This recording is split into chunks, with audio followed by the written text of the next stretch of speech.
Hey, what up, what up? You know what time it is, man. Every Saturday morning, get it. It's the best show in the country. The best sports talk radio show. Saturdays with Kramer and Ryan tap in. And they do it for the people. What up? What up? What up? What up? What up? What up? What up? What up? What up? What up? What up? What up? What up? What up? What up? What up? What up? What up? What up?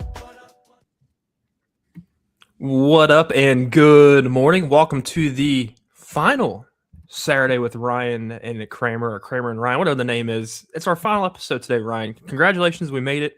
I wouldn't say it's our final episode. It's our final episode on a Saturday as we move to Monday nights on August 31st. It'll be our next show then.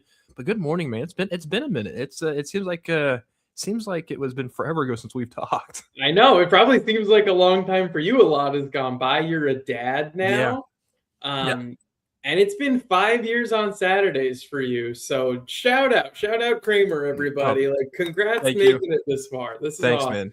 Yeah, no, starting off on a radio on a Saturday, I think it was like from 9 to 10 o'clock in the morning. You had 1 hour on that.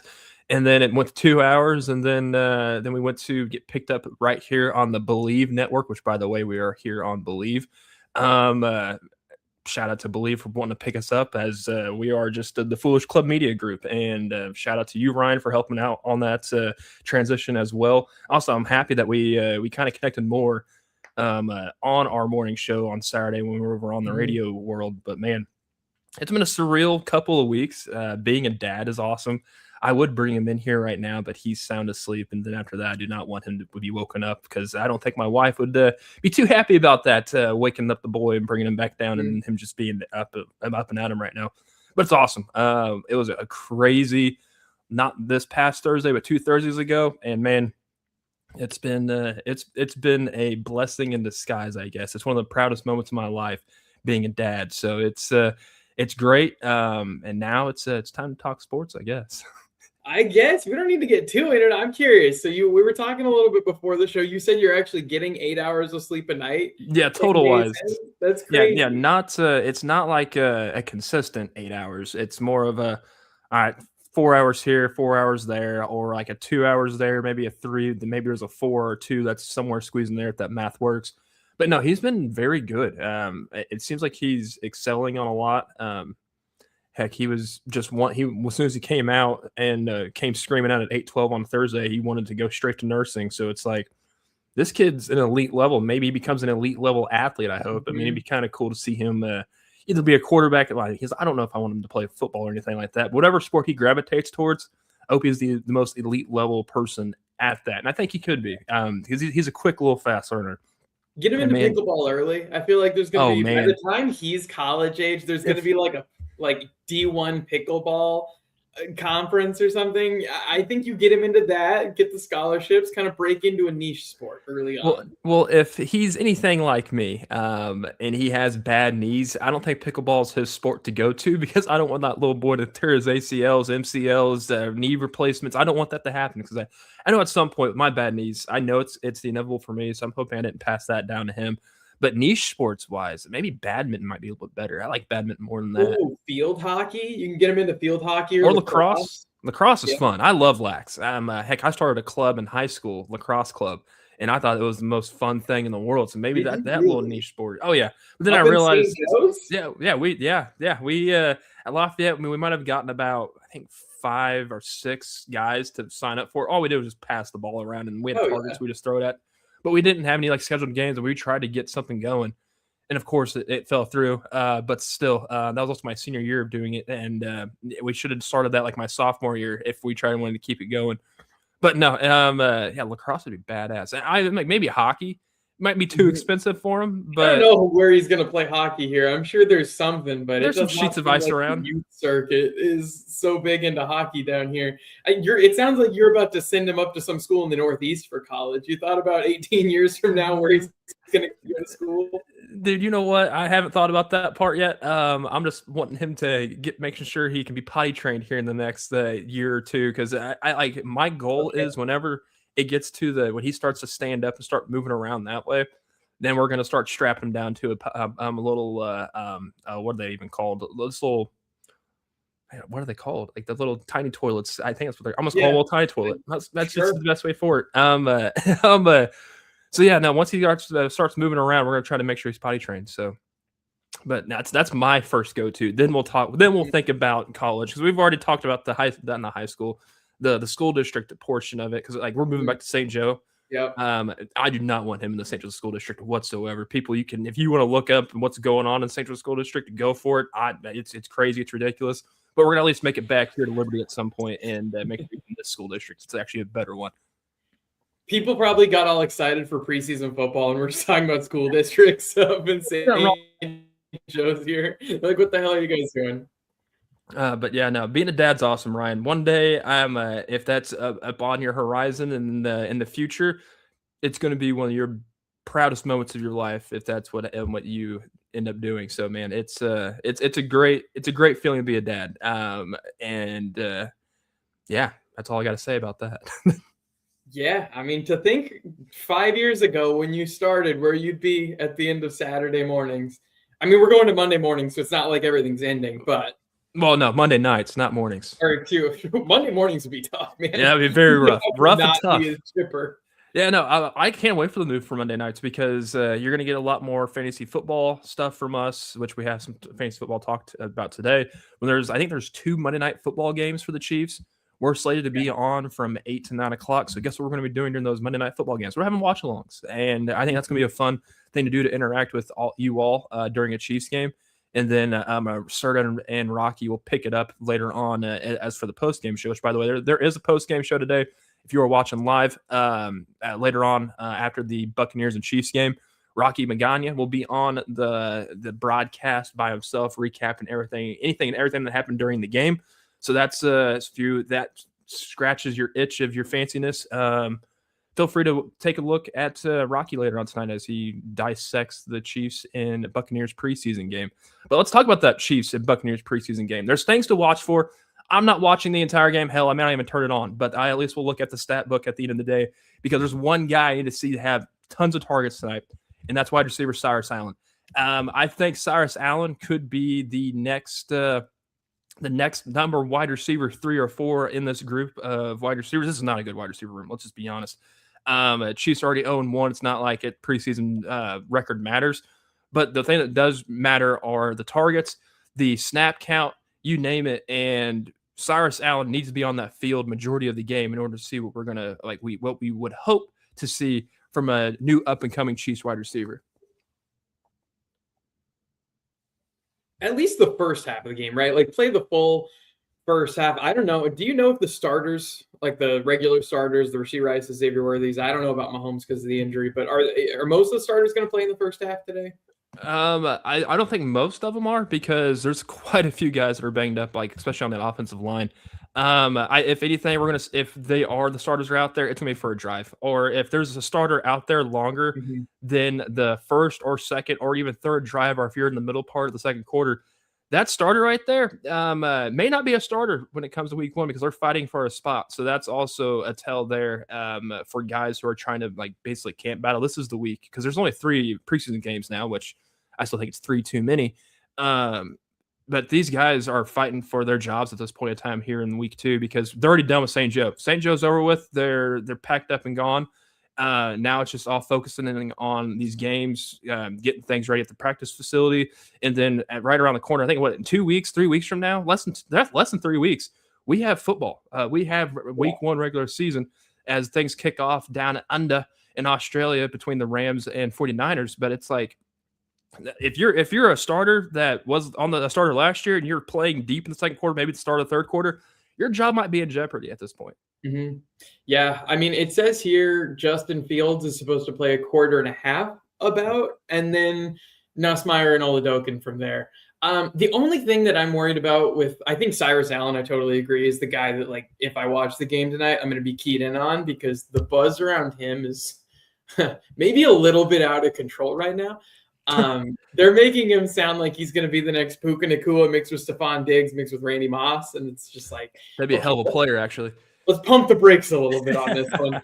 But the only thing I worry about is if he does play a quarter and a half, is Justin Fields going to throw the ball that much? Oh gosh. Like Justin Fields attempted 4 passes in game 1. Now, I mean, he only played like a drive, maybe a drive and a half, but I don't know. If you look at the box score from the first game, no Chiefs receiver had, 2 guys. Emmett Johnson and Jake Brenningstool had 3 catches. No one else had more than 2. A lot of guys weren't targeted more than 2 or 3 times. Like, I feel like they're spreading the ball around so much. Like, what am I even supposed to take from this? All you're gonna take is you're just wasting at least 3 hours of your life watching football at this point. That's why I hate the preseason. Like this stuff doesn't matter. We already know that. I believe that you can get everything done within practicing, scrimmaging. Heck, even if you want to bring in some teams that, you could bring a team in, but of course, there's always going to be a brawl. It's going to happen. That's just inevitable going to happen when you bring another team in there and it gets hot and testy. But I don't think you need these games. I really don't think you need these preseason games. These preseason games are just obstacles for players to try to stay healthy. And that's what the goal is this entire time, is for these players to stay healthy by week 1. There's a litany of players right now who've just been either getting hurt in preseason games or getting hurt on the practice field right now that are going to be done for the regular season. Like it just adds up each and every single week or each and every single day. And it's unfortunate. Oh God, did we lose Kramer? Oh my goodness. I do tend to agree with that. I'm just going to filibuster till Kramer gets back. I have no idea what happened there. But when you look at preseason, I mean, Emmett Johnson had 12 carries for 59 yards last week. That's awesome. I love to see rookies like that. But then the other guys that stood out were Jaden Ott, Jake Brenningstool, Nico Remigio, Andrew Armstrong, who had a hell of a block week 1. He just pancaked a cornerback. It's just tough to watch these preseason games and actually take anything out of it. And it sure is isn't very entertaining. Yeah, I was just filibustering while you were gone. I was talking about how the only guy that I actually want to watch here would be Cyrus Allen and Emmett Johnson in the Chiefs game tonight. Otherwise, I'm probably just going to watch Spider-Man with my girlfriend. Ooh, Spider-Man for the second time?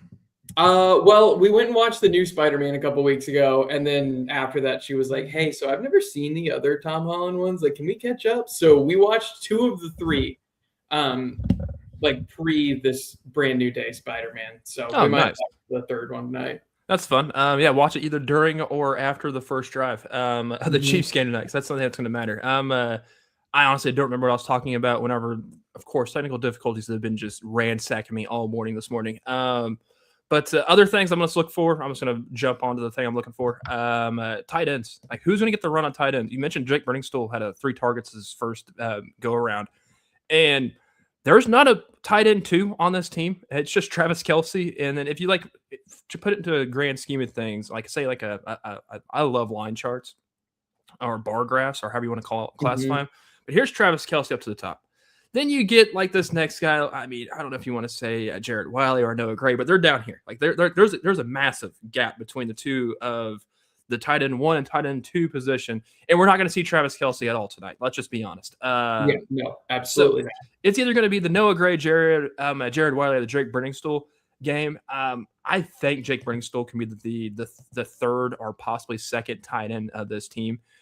I think Jared Wiley, the time has came and it's gone. Unfortunately, injuries is what's going to derail his career here in Kansas City. But I think Brenningstool brings more depth for what the Chiefs truly need. Brenningstool he can block, he can catch, he can pretty much do it all. One of the better blockers on this team behind him and Noah Gray. So it's like, I want to see how much Jake Brenningstool we're going to have. Like, I'm looking for that as well. I'm looking at Jake Brenningstool now. He has some funky hair, man. I also don't think – do you think backup tight end for this team, like the future of the position is even on the roster? Do you think the Travis Kelce heir apparent is even here? Or do you think after this season they draft a guy early and then next year we're talking about, I don't know, whatever tight end they take in the second round of the draft is like the starter at the position? Because I don't think I believe in any of these guys. Yeah, if you think Noah Gray's the answer because he got paid 2 or 3 years ago, it's not the answer.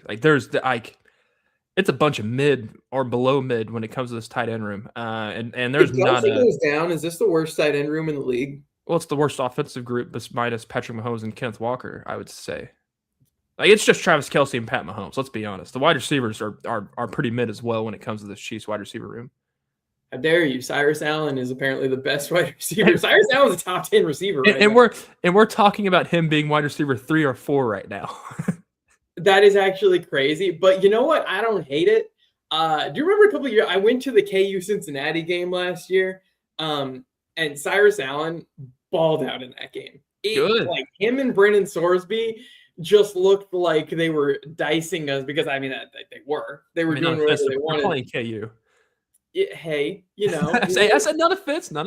It's not 2015 KU. I'll say that, but I don't know. From what I saw in person, he looks elusive. He's quick. He can actually run routes, which is what they're talking about in training camp.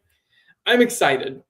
I'll say that. I'm excited. Do you think Rashee Rice is going to be worth anything this year? Because I've heard terrible things about him in camp. For what? For Chiefs' sake or fantasy football's sake? Either one, honestly. I think he's going to have an average production of fantasy football. He might average you 7 to 8 points a week, which is not great for what you want from a wide receiver 1 or 2 in fantasy football standards. I don't know if he can create separation anymore, man. Like we saw it derail last year, and it's not like we've seen anything this year in preseason. I mean, all it is just pads or no pads clips that we've seen with Rashee Rice. Heck, we've barely seen any clips. So it's like, I don't know what's going on with the kid. I really don't. There's too much going on up in his noggin that he can't really stay focused on the game. Well, he rehabbed his knee injury in jail, so that's not a great start. Yeah, no, wasn't he 30 days in there and he started running? He ran away from the press people that were trying to be press people. And then he sprinted out and sped up. Just a tough look. Almost hit a pedestrian. Well, he didn't. I don't know if he was driving, but that pedestrian walking across the street almost got smoked. Just if you're a Rashee Rice dynasty owner in fantasy, I might sell right now. I might get off the Rashee Rice stock while I can and just try and get a first for him and just move on with your life. I can't wait to talk about fantasy football things as something just popped in my head that we're gonna have to talk about. All right, well let's get through the rest of this. What to watch for tonight's game, real quick. Mansell Delane, let's watch him play tonight as he's. I don't know if you can hear a screaming baby in the background. But there's a screaming baby in the background. I don't know if we can when we're watching Mansell Delane tonight. I'm curious how many snaps he has clearly. And also how long he plays for, because he's been in the yellow and non-contact jersey from basically the start of training camp to now. This past week, he was able to get off that yellow injured penny and was able to suit up and be out there with the guys and fly around. I'm curious to see what he does. I'm intrigued because this is supposed to be the best corner this team has. They spent a 6th round draft pick on him or a 7th round draft pick. They traded up for him. And this is something that they absolutely needed to have, and that's a corner, and then it's a lockdown corner, and let's see if he can prove it tonight during the Bucs preseason game. Yeah, and reports out of camp from him have been really optimistic recently, actually. It's been a lot of, as they get more physical, as he takes off the non-contact jersey, they put the glove, they put the oven mitts on players sometimes, and apparently no matter what, he has just gotten better and better. And I think that when you put him in real game action, when he can be as physical as possible, sometimes players do what they can, obviously not to hurt their teammates or whatever in practice. But as you put him in a game setting, I think he is going to be phenomenal. I think he's everything I've seen and heard. I think he is going to be everything that the hype is for him. Maybe not even tonight, but maybe in the regular season for sure. I'm excited to watch him play. Hopefully we see it week 1. I just want to see him on the field and move around and bump up against some guys. That's all we need to see there. And lastly, this offensive line, it's been decimated with injuries, whether if it's Josh Jones is back. Trey Smith got put up on the injured list, but now let's just see how they're gonna shuffle around this offensive line with Jalen Moore, Esapole, Creed Humphrey, Hunter Norzad, just to name a few. Heck, even Kingsley. I mean, that's probably gonna be the starting core for tonight, anyways. But I'm curious to see how this offensive line shapes up and what they go with a minus Trey Smith and a minus Josh Simmons. I'm also curious to see if Khalil Benson plays. He's been one of those guys. He's a rookie, and I don't even know if he was drafted or undrafted or where he went in the draft. I can't remember. Honestly, it tells you how much I know about Khalil. No, he was undrafted. Khalil Benson undrafted. But coming out of Indiana, obviously just won the title. their Indiana's offense just sort of mauled people. They were the classic Big Ten, like we're just going to run you over with a good O-line. He was a big part of that. I'm excited to see him, man. Right now, the depth chart, the unofficial depth chart, has him as the starter. Yeah. Which would be, in my mind, really awesome to see someone come in and just take it, especially a rookie like that. Yeah, rookie undrafted guy just coming off the bench and winning the starting job by week 1 would be absolutely impressive. And I don't know if it's not good for Jalen Moore at all. Even with Chewy or even Esapole, when you got a guy that's an undrafted guy that comes on and outworks you, that shows right there. That shows that the kid has that dog mentality that he's going to try to earn each and every single rep out there on the field, and it's proven in camp. And Andy likes the dude; he really does. So I'm curious if he does want a starting gig, because the Chiefs could use a backup or even a starting right tackle, and then Jalen Moore would be a perfect swing tackle for the Chiefs. Well, that's exactly what I was going to say. If you have Simmons, Kingsley, Creed, Trey Smith, and Khalil Benson as your 5, Jalen Moore, Mike Caliendo, and Hunter Norzad is sort of like your swing set of linemen backing them up, I feel really good. And Jalen Moore can play guard. Yeah, Jalen Moore can go inside, outside. Hunter Norzad can, he's mostly an interior guy as a backup center, but he could probably swing over to guard if you needed. That makes me feel much better about the state of the team. And then you talk about, it's going to be a lot more of a run-heavy offense with Kenneth Walker, and I think Emmett Johnson's looked great. I think that the Chiefs' offense will look very different this year, and we talked about they don't have talented pass catchers whatsoever, but that doesn't necessarily worry me if the O-line is good and you've got guys stepping up and being strong and physical, and you become more of a run-first offense like the Seahawks were. I actually think this could be a really fun, different Chiefs team this year, which is exciting to me. Do you see Emmett Johnson as the running back 2 or running back 3? I see him as running back 2 right now, honestly. Technically, Amari DiMercato might get more snaps because he's more of like the third down blocking guy. Yeah. But if you look at like actual carries and touches throughout the year, I think Emmett Johnson's probably going to be number 2. He looked incredible. He's big, he's strong, and he had moved really well in the first preseason game. I thought Emmett Johnson looked like the best player the Chiefs put on the field week 1 of preseason, which again, it's preseason. Take it with a grain of salt. I'm not saying he's Derrick Henry. Take it with a lot of salt. But Emmett Johnson looked awesome. I think he's going to be really good. And we talked about him like 8 months ago, how we wanted him to be a Chiefs draft pick. It's true. We were banging the drum for Emmett Johnson since the beginning, and it being a Nebraska boy as well. Don't they have like a Nebraska day at Arrowhead anyways, or sometimes like they do some of that stuff? Yeah. I know they do it for Royals games, but then again, there's like 81 games that the Royals play at home, so it makes sense. But yeah, shout out to you, Craig Kramer. I didn't think you had a show today. Congratulations, my friend. Welcome to fatherhood. I hope you get to do crazy things with your son and make great memories. That's the goal. That's always the goal. Already great memories so far. Basically, especially him peeing on me. That's not fun. Changing a diaper and you got to worry about it like a fire hose shooting at you the entire time. It's kind of like it's not even on a timer. It's at random. That's the scary thing. Those are the memories that will always last for me, and I can't wait to tell Reese that later on in life. Like, hey, good luck whenever you have a son, pal. Yeah, I was gonna say the first disagreement you guys have, we're like, hey man, you peed on me and I still changed your diaper. So like, do exactly. It's not like, since he peed on me, it's not like I'm going to pee on him or anything. That'd be just weird. Yeah, just a little bit. Oh, gosh. All right. Fantasy football. Yes. I love it. I'm glad it's back. I love anything fantasy, whether if it's baseball, football. Heck, I'll get down on some hockey every once in a while with my boys. But yeah, fantasy football. It's right around the corner. If you have yet to schedule your draft, which, by the way, if you have fantasy football drafts that happen right now, reconsider the league that you're in, because you cannot gauge what's going to happen within these next 2 to 3 weeks.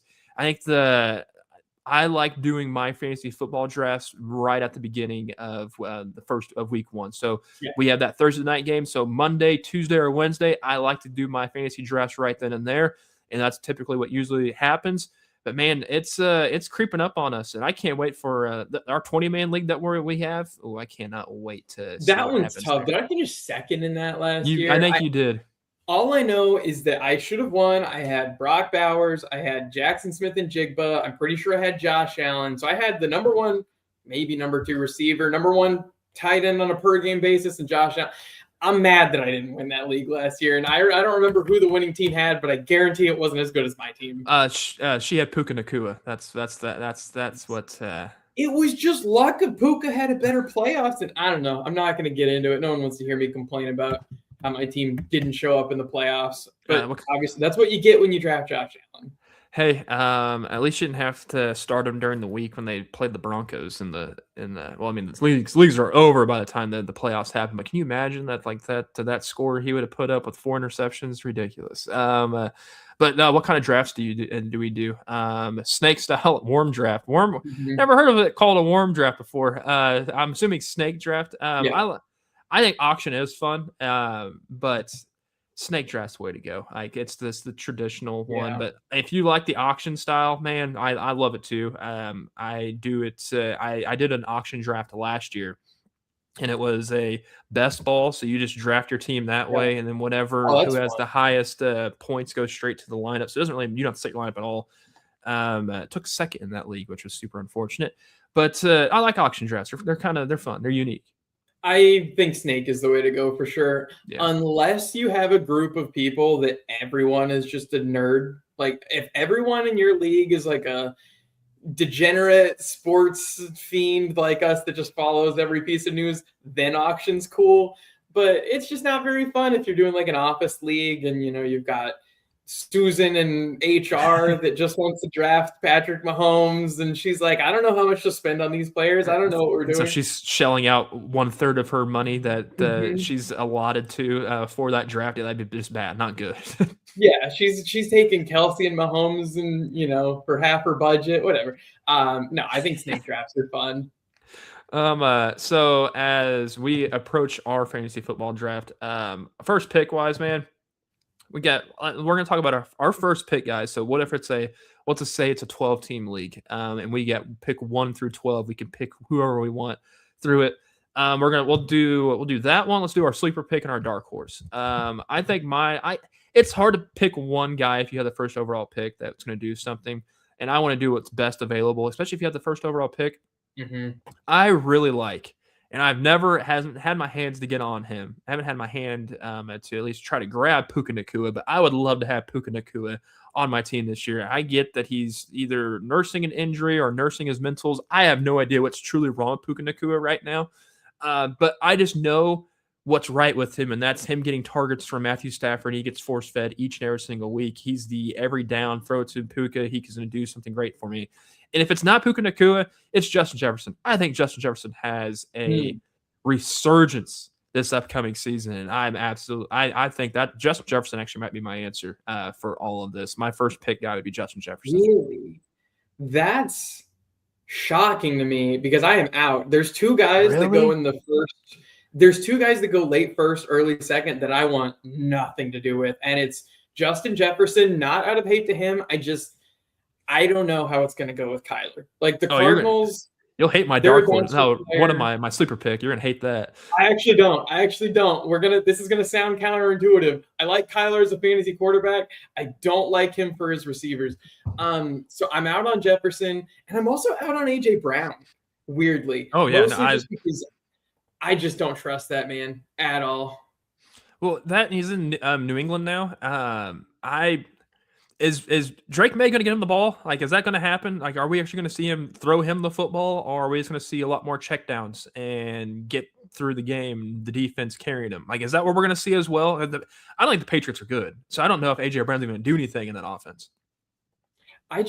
It's also like one of those things. They have a lot of good players. Didn't they bring in Romeo Doubs to that offense also? And then they've got the good running backs, and Drake May will tuck it and run sometimes. And honestly, AJ Brown hasn't had a good fantasy season in like 3 years. I mean, good, but not to his own standards. Not 10th pick in your draft level good. Yeah, I'm not touching AJ Brown whatsoever. But then who was the guy that you would touch in your first pick? I mean, the fact that this player is going in the range of 8 to 10 or later in drafts, Christian McCaffrey, man, how many times? If I'm drafting, here's my mindset with fantasy football. You're either first or you're last. Like, this is the Ricky Bobby mindset of fantasy football here. I want the guy that. Oh hell, Ricky, I was high when I said that. That's my favorite part of the movie. It's just, it's so stupid. But no, I want a guy that could potentially be the number one overall player in fantasy. Like, I want the guy that could have the single most points, that is going to be like option 1A and 1B for his team, and that's Christian McCaffrey. It's Jahmyr Gibbs, Bijan Robinson, maybe Jamar Chase, and then Christian McCaffrey for me. And the fact that you can get him at the end of the first round is an absolute steal in my mind. Unless he gets hurt, and then whatever. If your first round pick gets hurt, you're going to do bad anyways. And this is what I hate about Christian McCaffrey. I just did a quick Google search and just put in Christian McCaffrey. You know how you can scroll down to see like links of like news and stuff. It says the top one says Christian McCaffrey nearing a return. A return from what? Christian McCaffrey is hurt again? Yeah. Are you serious? I'm not touching Christian McCaffrey. He's on my no touch list because it seems like every other year he's either a god or he's not playing at all. And the year that I wanted to be like, you know what, this is the year I'm going Christian McCaffrey because he just had this insane run. Gets hurt literally week 3. And I'm like, well, I am absolutely done with drafting Christian McCaffrey, and I don't know if Christian McCaffrey is like, I get it. He can give you really great fantasy value and points and could win you your league, but it's just the ticking time bomb of when's he going to get hurt. And it's the 49ers. Let's not act like the 49ers don't get hurt at all. There's an electromagnetic field underneath their stadium that's pulsating through their veins. To the stadium, next to it. Yeah, it's close enough. If it's next to it, it's definitely underneath it. It's just how the earth vibrates, especially if the San Andreas Fault tilts a little bit. You know that's going to go off in the wherever they're at there in Santa Clara. So I think it's funny we both disagree on our first round selections. Interesting. Well, if you look, I'm on this Fantasy Pros website right now, and it's got like upside as one column and bust potential as another column.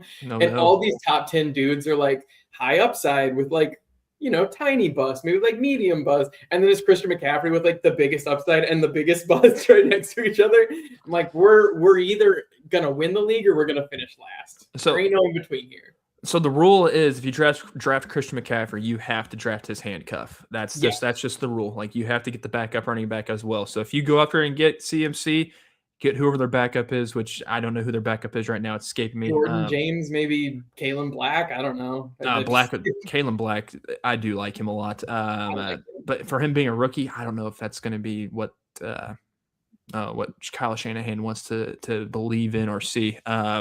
If he can see to start the season, we'll have to find out about that too. Let's go with our sleeper. Our sleeper pick. I think it's my sleeper. Easy, Kyler Murray. I think Kyler Murray does great things in Minnesota, and I think he could put up a lot of great value fantasy football weeks. And that's because he can run around the pocket. He can throw to Jay Jetta. He can hand it off to Jordan Mason or Aaron Jones. The old man Aaron Jones is still back there. Maybe even toss it down to TJ Hockenson. Kyler Murray can get that job done. He's not JJ McCarthy. JJ McCarthy is a handoff specialist. The Kyler Murray can do more, and I think we're going to see basically what Sam Darnold did for the Vikings, but this time it's going to be Kyler Murray because Kevin O'Connell, he's a damn good coach. And last year it was bad, and it was showing by week 5 that JJ McCarthy was not the answer. I actually totally agree with you on Kyler Murray. Bill Barnwell had a really good piece that a lot of people have talked about, and it was since 2020, the quarterbacks that have averaged 15 fantasy points a game or finished, I can't remember, but basically the guys that were, the quarterbacks that did well. And it's Josh Allen, Lamar Jackson, Jalen Hurts, Kyler Murray. Like it's a group of 4 or 5 guys, and Kyler Murray is consistently with like multiple stats, one of the highest consistent performers in fantasy. Say what you will about him winning games and actually being a good quarterback, but he just performs, man. Like he runs, he is not afraid to throw the ball deep, so he gets a lot of points. I think that's a really good value pick. You can get him like late in drafts also. So if you don't want to take Josh Allen or Lamar Jackson super early and you want to get another receiver, maybe you go early tight end, then you can still get maybe like a top 7, top 8 quarterback, and you don't have to break the bank for him. I just remember getting that 20-team league last year. I went with the Kyler Murray, Marvin Harrison Jr. Combination, and it was bad. It was so bad last year. Thankfully, I was able to pick up Jacoby Brissett off of waivers, but it It was so bad last year when it came to that. Hey, take care, Craig. You have your great Saturday. But by the way, our show is moving to Monday night starting on the 31st. This is our last Saturday show. So Monday nights at 8 o'clock, you'll be hearing us on our next show. Okay, man. Thanks. Take care. All right, dark horse. Or no, wait, you haven't even said your sleeper pick. Who's your sleeper pick? My sleeper pick? I'm going to go with Jonathan Brooks, the running back for the Panthers. He has like 7 career carries or something. So this is a little risky. But again, we're either going for first, and if we don't win first, we might as well finish last. I don't really care. But right now, Jonathan Brooks is ranked like near 90 or 100, depending on the league you're in. Oof. But he's about to take over the Rico Dowdle role in Carolina. Oh, yeah.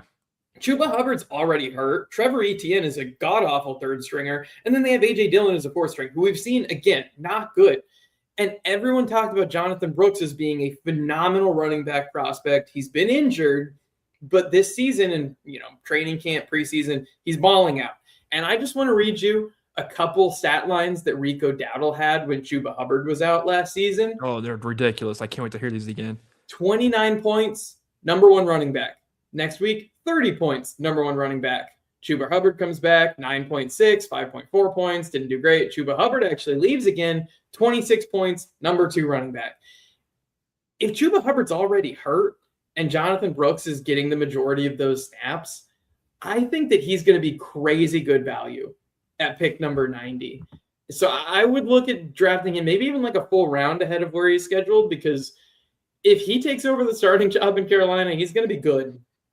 And I also like when I'm drafting, like I don't care about like what the number rank is when it comes to it, because that's just all myth. Your feel is going to be so much more.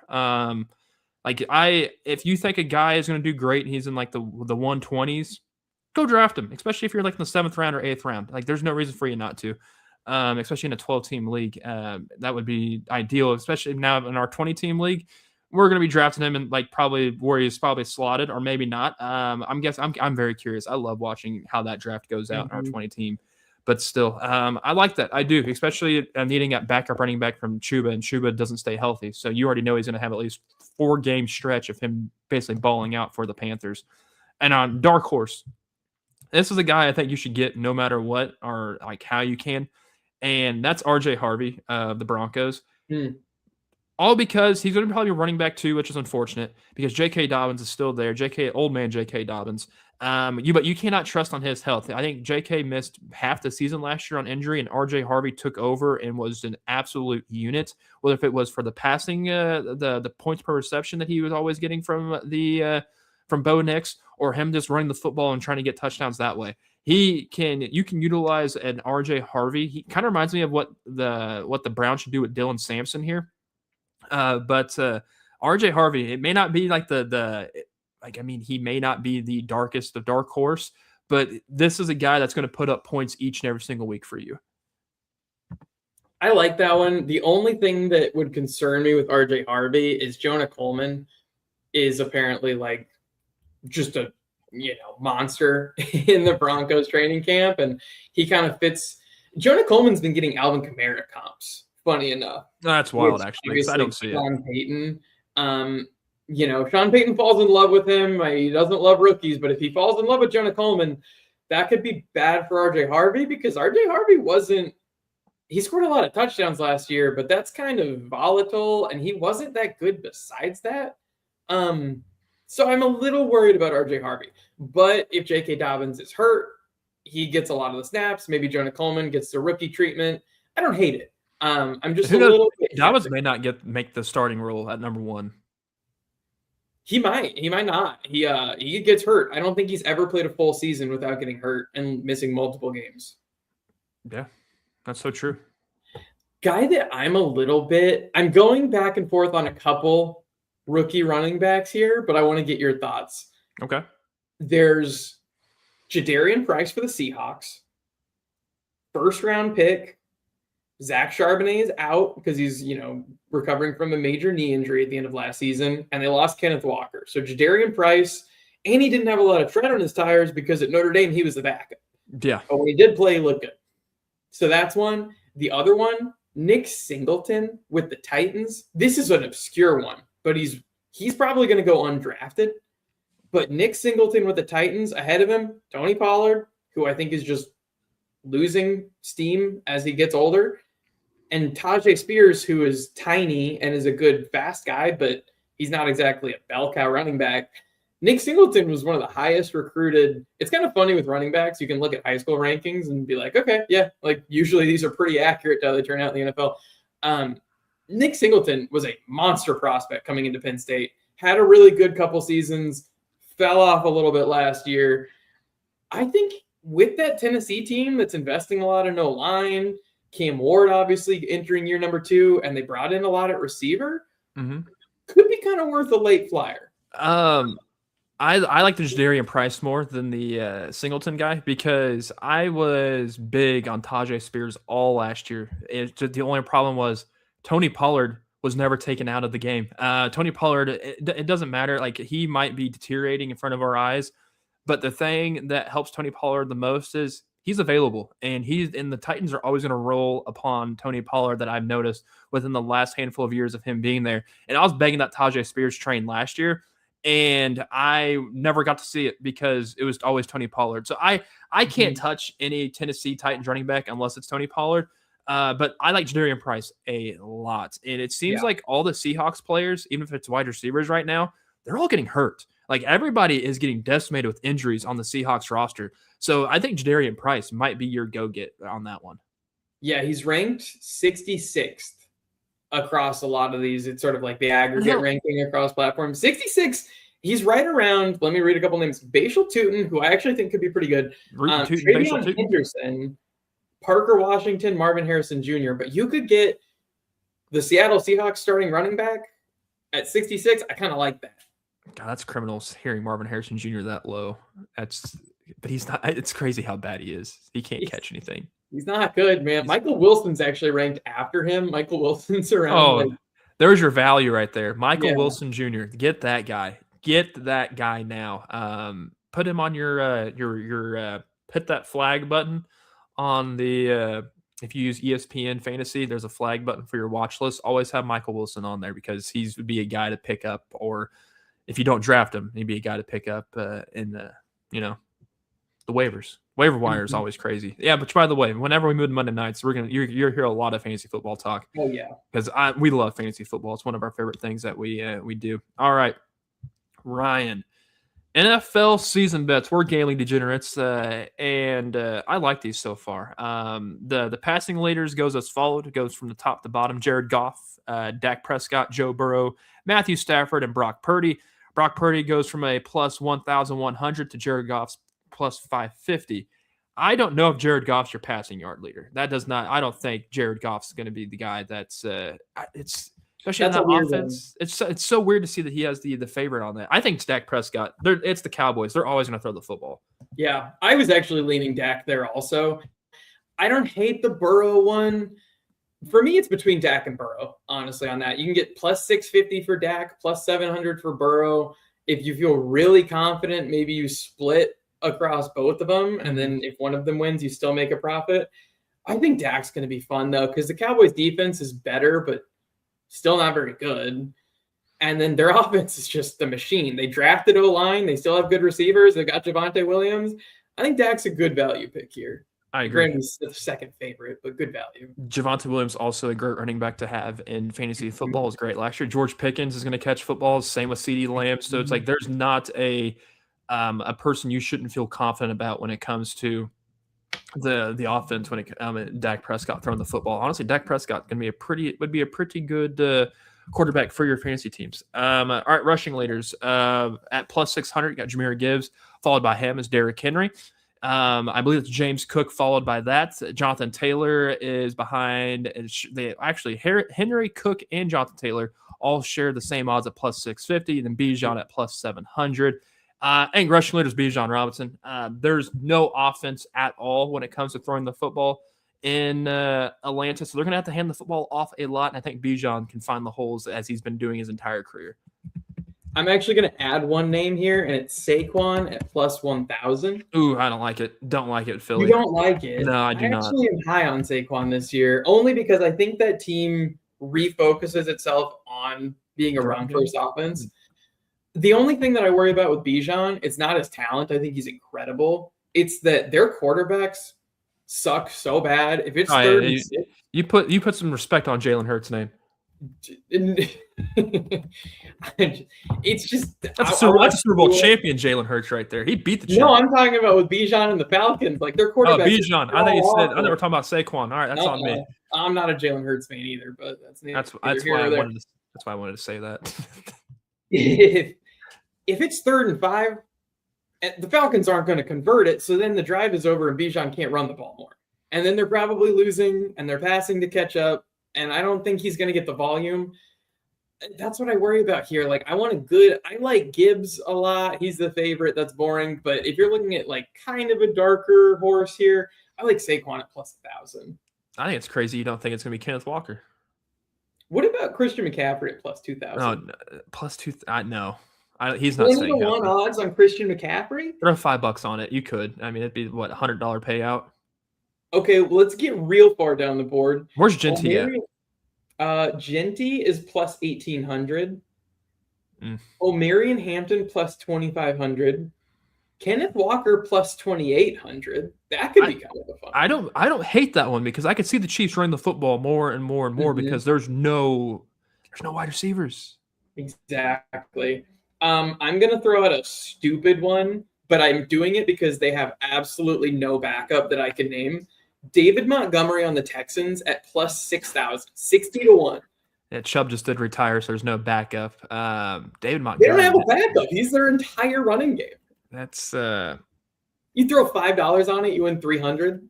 That'd be impressive, actually. I don't know if that's why not? Why not? I'll throw $5 on there to see what happens. It's stupid. It's not going to happen. No, it's just wasting $5. But still, I mean, that's not bad because there's no other person on that team. But then again, I mean, he's going to have the wear and tear and shred. CJ Stroud can't throw the football. It makes sense. They're not a terrible regular season offense. They are a horrendous playoff offense. But they can move the ball in the regular season. Okay, Woody Marks is the backup, and I've seen enough from him. It's David Montgomery's team. Yeah, Woody Marks was supposed to be the guy last year, and that just never happened. It never did. That actually might be where I sprinkle $5 is David Montgomery. And then I'm going to be real disappointed when he averages like 45 rushing yards a game. That's you're digging down in the barrel right now for trying to find value, and I respect it. I do, but it's not. I'm sorry, Ryan, but it will not be him. It actually might be James Cook. It wouldn't be shocked if it was him. All right, receiving leaders: Jackson Smith and Jigaba leads it all at plus 550. He's tied with Puka Nacua at plus 550 as well. Jamar Chase followed him by Amon-Ra St. Brown, and I'm assuming that's CD Lamb on there at plus 1,000. Nice. You kind of threw me off on that one, just reading that. I'm Ron Burgundy. I think it could be. I don't think it's JSN. I don't think it is either. I think there's going to be a lot more coverage on him this year. And plus, I don't think the Seahawks are going to be as good as they were last year. They're not going to be a Super Bowl contending team. Is it CD Lamb? I feel like if we have to pick, if I pick Dak Prescott for the passing yards leader, I feel like it has to be a Cowboy, right? So I'm either throwing it being George Pickens or CD Lamb. That's just me. That makes sense. I kind of go Jamar Chase here just because I don't think it's JSN, mostly because I think Sam Darnold falls back to earth a little bit. Puka, Lord only knows what's going on with Puka, man. There's so many off-the-field issues with him. I feel like something sneaks up to bite him eventually. And then Jamar Chase is just a dog. Joe Burrow, Jamar Chase, if they stay healthy, I'll just take him. Where's Justin Jefferson on this list? Justin Jefferson's plus 1,600, actually. I'm taking him. Yeah. I'm telling you, I think him and Kyler Murray, all you got to do is get it in his hands. That's all you have to do is get it in his hands and let him do the work. This is one of those, there's not a guy down this list that I would even sniff. I mean, it goes after the top 5. It's Nico Collins plus 1,500. Okay, but CJ Stroud's not good. Justin Jefferson plus 16. AJ Brown plus 1,800. Chris Olave 22-1. Drake London 22-1. Devontae Smith 25-1. Malik Neighbors 25-1. Garrett Wilson 35-1. Like, I'm not touching any of these guys. If everybody thinks the Chargers are going to be good, where's Ladd McConkey on that? Oh, wow. Ladd McConkey is way down the board, 65-1. That's some good value. That's really good value. That is the David Montgomery equivalent here. Yes, that's your David Montgomery equivalent. Can you imagine parlaying that David Montgomery and Ladd McConkey? Put $5 on that? I don't know if I can, but what if I do? If you could, that'd be amazing. Let me just see here. I mean, you know how stupid of a season that would be? Okay, it says they can't be combined, but of course, I'll find a way. Might have to call a guy. Yeah. All right, let's go to the sacks. Myles Garrett at plus 250, Aiden Hutchinson at plus 500, Trey Henderson at plus 600, Will Anderson at plus 600, Danielle Hunter at plus 650. I'm not going with any of these guys. I'm going Max Crosby. Max Crosby is going to have he's going to have a vengeance. He looks leaner and meaner, and all he's been doing is just putting in work this offseason. He's at plus 1,400. I think Max Crosby is your sacks leader. That's a good one. What about Nick Bonito at plus 1,400 also? Ooh, that's not bad. Wasn't he second in sacks last year? I believe so. Behind Myles Garrett. It's tough because Myles Garrett is just going to be such a monster. And I think Hutchinson, Will Anderson's a good one here. This is a tough one because it feels like the right answer is Myles Garrett, and then you're kind of just grasping at straws for the next best guy. Josh Hines Allen 25-1, or Micah Parsons isn't healthy. Max definitely is a firecracker. It's so true. Okay, if we're gonna look down the board at a crazy one, what about Abdul Carter at plus 4,000? Their D-line, the Giants' D-line is actually good. Their front seven's kind of nasty. Yeah. I mean, I think I'd pick Aaron Donald over him. Where's Aaron Donald on that? I don't think he has odds here. I don't think his odds are on the board. Is Aaron Donald a Ram yet, or is he still just practicing? Not officially. No, he's still practicing, but not officially. It's just all a tease. That's all it is. I don't think he's ever going to play for him. I think he will. I think you wait till October, and he says he's coming back, and then he starts playing in November. Gosh, Myles Garrett's going to win it at plus 250, but still. What if Jared Verse wins it? Jared Verse is awesome. That would be awesome for him. He wins it with the Browns. I mean, it's possible with the Browns. I mean, apparently, if Myles Garrett can wreak havoc on that, all the offensive linemen that's in they're in the North, right? Over in the AFC. I mean, why can't Jared Verse do it? Well, because their defense. I mean, he's not Myles Garrett. All right. So who are you going with in the sacks? I'm not touching this one. I think I'll go with Myles Garrett, but if I had to take someone else, I'll go Will Anderson. Because I've already put my defensive player of the year bet in a couple months ago with Max Crosby. So I think I have to ride with it. I have to ride it out. All right, let's get the fair or foul, and we'll get on out of here. This is Raiders, 4th straight season with a different head coach quarterback duo. Fair or foul, Ryan? That's foul. I mean, this coach quarterback duo is fair, but it's foul. That's bad. That's a bad sign for a franchise. It's so crazy. Back in 2023, it was Josh McDaniels and Jimmy Garoppolo, and then it went from Antonio Pierce to Gardner Minshew. Then it went from Pete Carroll to Geno Smith. Then it went to Clint Kubiak to basically either Kirk Cousins or Fernando Mendoza at those points. What's crazy is it got worse every year too. Oh my God. Geno was so bad last year, man. Geno was great week 1, then after that it was just bad. I'm curious. He's going to be terrible in New York and all those. Unless he does great back in the Jets uniform, I guess we'll have to find out and see. The Jets starting quarterback Geno Smith. Oh my God. Being a Jets fan, I would actually consider. I would be a fan of the other football before I became a Jets fan. I'd be a Manchester United fan. They lost a whole city this morning. They're kind of the Jets of themselves over in England. But I saw that on the headline today. I saw that one of the ESPN headlines. So yeah, no, that's. I was actually shocked when I read that. So aren't they the best? No, Man U's like 5th or 6th best team, but they have all the money in the world to be one of the best. Imagine like the Mets getting swept in game 1 by some AAA team that just got promoted. Oh, okay.